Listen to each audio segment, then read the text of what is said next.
여러분, 아침에 눈을 뜨고 화장실에 갔을 때 변기 안에 비누 거품처럼 하얗게 피어오른 거품이 오래도록 사라지지 않는 걸 본 적 있으신가요? 만약 그런 경험이 있다면 지금 이 순간 다른 일을 멈추고 제 이야기에 집중하셔야 합니다. 그 거품은 단순한 피로의 흔적이 아니라 신장이 망가지고 있다는 몸의 마지막 구조 신호일 수 있기 때문입니다. 이 경고를 무시하다가는 몇 년 뒤 병원 침대 위에서 굵은 주사 바늘을 팔에 꽂은 채 일주일에 3번씩 몇 시간씩 혈액투석을 받아야 하는 상황에 놓일 수도 있습니다. 저는 서울에서 30년 넘게 신장내과에서 환자들을 진료해 온 박지연입니다. 수많은 환자들을 투석의 두려움에서 벗어나게 도왔고 오늘은 그 경험을 바탕으로 거의 모든 사람들이 모르고 지나치는 소변 거품의 의미와 손상된 신장을 되살려 평생 투석 없이 살아갈 수 있는 방법을 알려드리려 합니다. 제 이야기를 끝까지 들으시면 값비싼 영양제나 근거 없는 민간요법에 돈을 허비하지 않고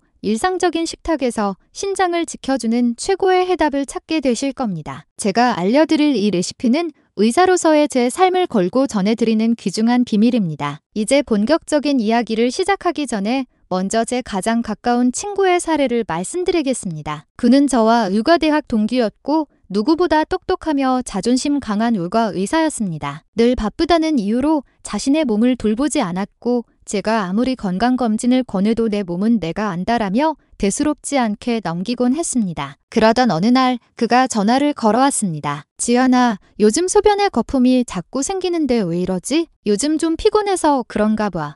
그 순간 제 가슴이 철렁 내려앉았습니다. 신장내과 의사인 제 눈에는 이게 단순 피로가 아닐 수 있다는 직감이 들었고 당장 병원에 와서 검사를 받으라고 강하게 말했습니다. 하지만 그는 결국 몇 달을 그냥 흘려보냈습니다. 반년 뒤 그는 응급실에 실려왔습니다. 온몸이 심하게 붓고 혈압은 위험할 정도로 치솟아 있었습니다. 검사 결과는 충격적이었습니다. 양쪽 신장이 이미 거의 기능을 잃은 말기 신부전 상태였고 바로 투석을 시작하지 않으면 일주일도 버티기 힘든 상황이었습니다. 투석실 침대에 누워 천장을 멍하니 바라보던 그는 제 손을 붙잡고 울면서 말했습니다. 지연아, 내가 정말 바보였다. 그때 내 말만 들었어도 이렇게 되진 않았을 텐데 이제 평생 이렇게 살아야 하니 저는 아무 말도 할 수 없었습니다. 그저 그의 손을 잡고 함께 울어주는 것밖에 할 수 없었습니다. 여러분, 이 이야기가 남의 일처럼 들리십니까? 결코 그렇지 않습니다. 지금 이 순간에도 많은 사람들이 설만하겠어라는 생각으로 몸이 보내는 마지막 신호를 외면하고 있습니다. 혹시 방금 이야기를 듣고 불안해진 분들도 계실 겁니다. 나도 어제 소변에 거품이 있었는데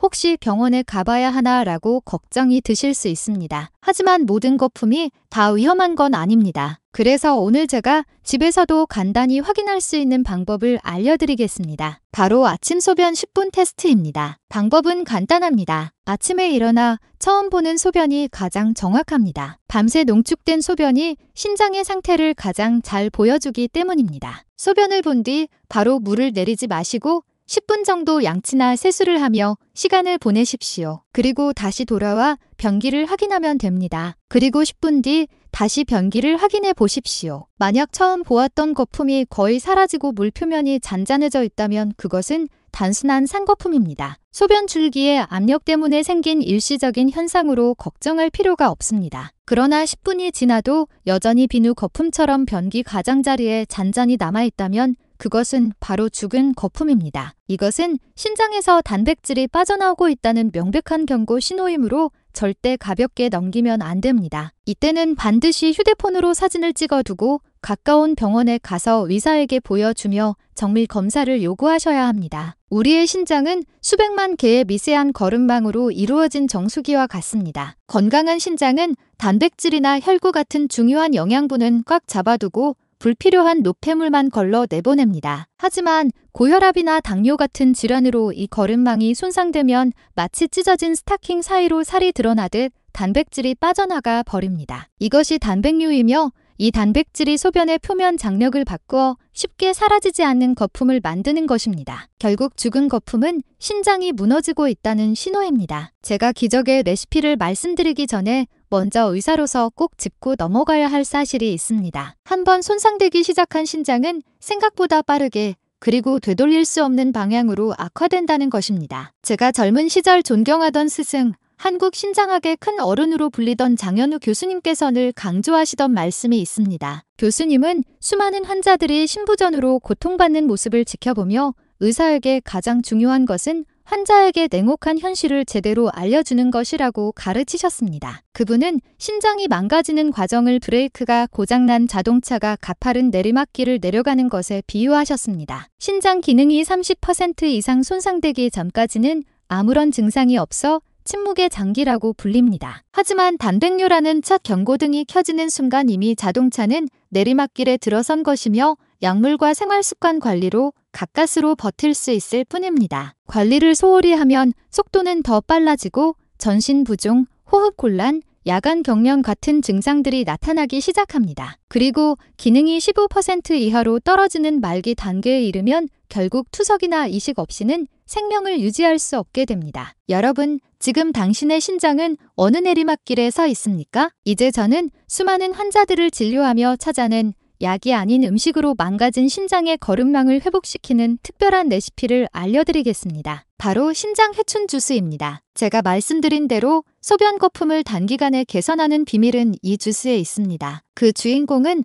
바로 여름철 흔히 먹는 수박입니다. 하지만 진짜 보물은 붉은 과육이 아니라 대부분 버려지는 껍질 속 하얀 부분에 숨어 있습니다. 그 하얀 속살에는 시트룰린이라는 성분이 풍부하게 들어있는데 붉은 과육보다 훨씬 더 많이 함유되어 있습니다. 이 성분은 체내에 들어가 혈관을 확장시키고 혈액순환을 원활하게 만들어주는 중요한 역할을 합니다. 마치 꽉 막힌 도로에 차들이 줄지어 서 있으면 경적 소리와 매연으로 혼란이 생기듯 신장의 혈관도 혈압이 높아져 좁아지면 걸러내는 조직이 찢어질 수 있습니다. 이때 수박 껍질 속 시트룰린은 막힌 도로를 시원하게 뚫어주는 교통경찰처럼 혈관을 넓혀주고 혈압을 낮추며 신장이 스스로 회복할 시간을 벌어줍니다. 신장 회춘 주스 만드는 방법은 간단합니다. 수박 껍질의 초록색 겉껍질은 얇게 벗겨내고 남은 하얀 부분을 잘라 믹서기에 넣습니다. 여기에 신장 염증을 완화하는 과일인 체리를 5알 정도 함께 넣고 물을 조금 부어 곱게 갈아내면 완성입니다. 매일 아침 공복에 딱 한 잔씩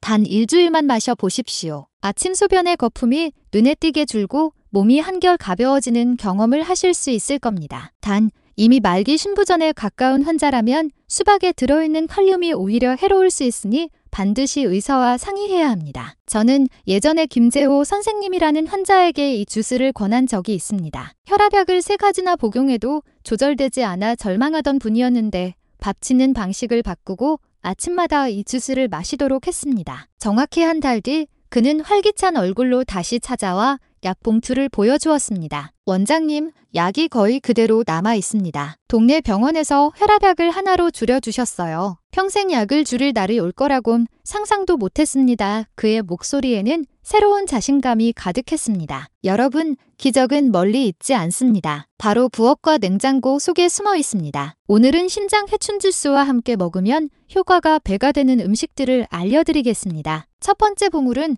사과 껍질입니다. 많은 사람들이 사과를 깎아 먹으며 가장 귀한 부분을 버리지만 껍질 속에는 펙틴이라는 성분이 풍부합니다. 이 성분은 몸속에 들어가 끈끈한 젤로 변해 혈관 속의 나쁜 콜레스테롤과 노폐물을 붙잡아 밖으로 배출하는 역할을 합니다. 결국 신장을 해치는 혈관 속 기름때를 깨끗하게 씻어내는 것입니다. 앞으로는 사과를 꼭 껍질째 드시길 바랍니다. 두 번째 보물은 무가당 크랜베리 주스입니다. 크랜베리는 소변이 지나가는 길, 즉 요로의 염증을 막아주는 효과가 탁월합니다. 요로에 염증이 생기면 세균이 거꾸로 올라가 신장까지 감염시켜 위험한 신우신염을 일으킬 수 있는데 크랜베리는 세균이 요로 벽에 달라붙지 못하도록 막아줍니다. 단, 시중에서 파는 달콤한 주스는 설탕이 가득하니 피하고 반드시 100% 원액을 물에 희석해 마셔야 합니다. 마지막으로 신장을 살리는 최고의 습관은 올바른 물 마시기입니다. 하루에 무조건 2리터를 억지로 마시는 건 옳지 않습니다. 오늘 황금 공식을 알려드리겠습니다. 바로 체중 곱하기 30ml입니다. 예를 들어 체중이 60kg이면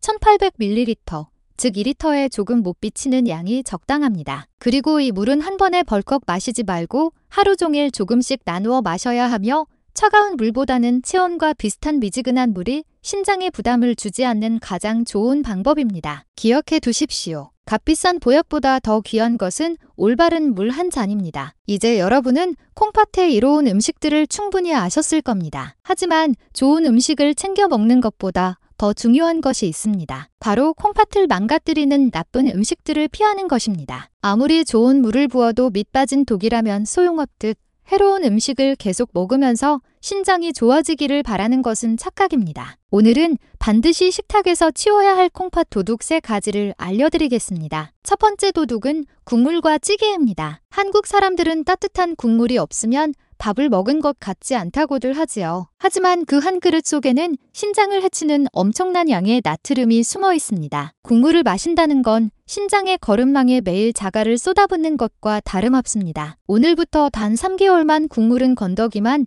찌개는 절반만 드셔보십시오. 처음에는 밍밍하고 맛이 없게 느껴지겠지만 금세 적응할 수 있고 신장은 비로소 숨을 돌리게 됩니다. 두 번째 도둑은 가공식품과 인스턴트 음식입니다. 햄, 소시지, 라면, 과자 등은 간편하고 맛있지만 그 속에는 인 성분이 과다하게 들어있습니다. 이는 원래 뼈에 좋은 성분이지만 과잉 섭취하면 신장에 쌓여 기능을 망가뜨리고 오히려 뼈를 약하게 만드는 주범이 됩니다. 앞으로 장을 볼 때 성분표를 꼭 확인하고 자연 재료보다 공장에서 가공된 음식이 많다면 반드시 줄여야 합니다. 세 번째 도둑은 과도한 단백질입니다. 나이가 들면 근육을 지키기 위해 단백질이 필요하지만 이미 신장이 약해진 분들에게 과도한 단백질은 치명적인 독이 될 수 있습니다. 단백질이 분해되면서 생기는 찌꺼기, 즉 요산을 걸러내는 곳이 바로 신장입니다. 지쳐있는 신장에 과부하를 주면 결국 버티지 못합니다. 그렇다면 얼마나 먹어야 할까요? 황금 법칙은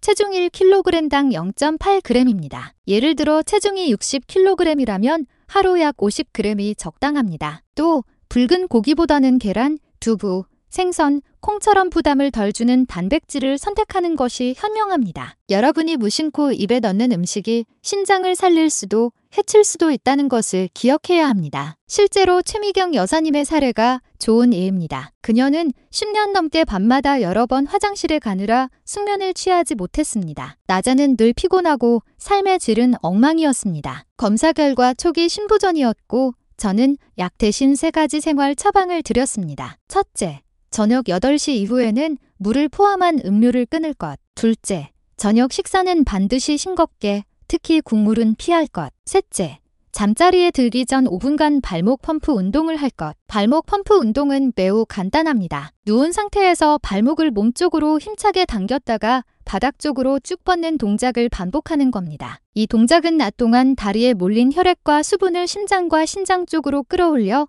불필요한 수분을 미리 배출하는 효과가 있습니다. 최 여사님은 한 달간 이 처방을 실천했고 한 달 뒤 환하게 웃으며 말했습니다. 원장님, 믿기지 않습니다. 어젯밤엔 단 한 번도 깨지 않고 아침까지 잤습니다. 10년 만에 처음입니다. 아침에 눈을 뜨니 이렇게 상쾌한 세상은 처음입니다. 이제 살 것 같습니다. 감사합니다. 여러분, 혹시 밤마다 화장실에 들락거리느라 깊은 잠을 이루지 못하고 계십니까? 그렇다면 오늘 밤만큼은 약 대신 발목 펌프 운동을 해보십시오. 간단한 이 습관 하나가 당신의 콩팥을 편안하게 만들고 숙면을 지켜줄 수 있습니다. 지금까지 우리는 신장을 살리는 음식과 생활 습관, 그리고 운동법에 대해 알아봤습니다. 하지만 제가 마지막으로 꼭 강조하고 싶은 것은 콩팥 건강은 단순히 소변 문제에 그치지 않는다는 사실입니다. 신장은 혈관 건강, 더 나아가 전신 건강과 직결되며 우리의 수명을 좌우하는 가장 중요한 기둥입니다. 많은 분들이 고혈압이나 당뇨가 신장을 망가뜨린다고 생각하지만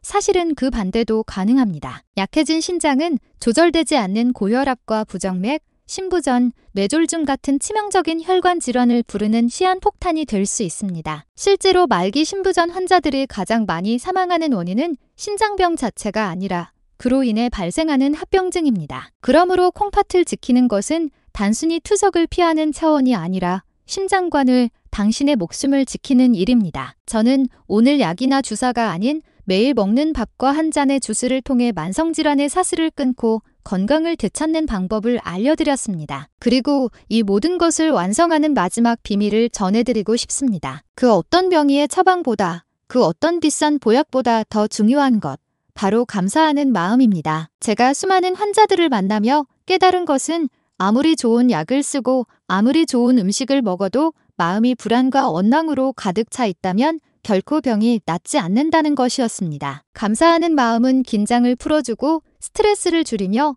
면역을 활성화시키는 가장 강력한 치유의 열쇠입니다. 그러니 내일 아침 소변을 보며 불안하게 거품을 세지 마십시오. 대신 밤새 독소를 걸러주느라 애쓴 내 신장에게 고맙다는 말을 건네보십시오. 식탁에 앉아 밥을 먹기 전에는 눈을 감고 이 음식이 내 몸에 들어가 나를 살려줄 것이라는 믿음을 담아 기도해 보십시오. 작은 마음의 변화가 당신이 먹는 밥을 진짜 생명의 에너지로 바꾸어 줄 것입니다. 이제 선택은 여러분에게 달려 있습니다. 오늘도 무심코 해로운 밥상을 차릴 것입니까? 아니면 지금 이 순간부터 지혜로운 선택으로 당신과 가족의 생명을 살리는 밥상을 준비하시겠습니까? 건강과 행복은 오늘 바로 당신의 부엌에서 시작됩니다. 오늘의 이야기가 마음에 울림을 주었다면 좋아요와 구독을 눌러주시고 소중한 가족과 친구들에게 이 내용을 꼭 나누어 주십시오. 그리고 댓글에 힘찬 다짐을 남겨주십시오. 오늘부터 내 신장을 지키겠습니다. 라는 여러분의 약속 하나하나가 모여 더 건강한 사회를 만드는 힘이 될 것입니다. 저는 언제나 이 자리에서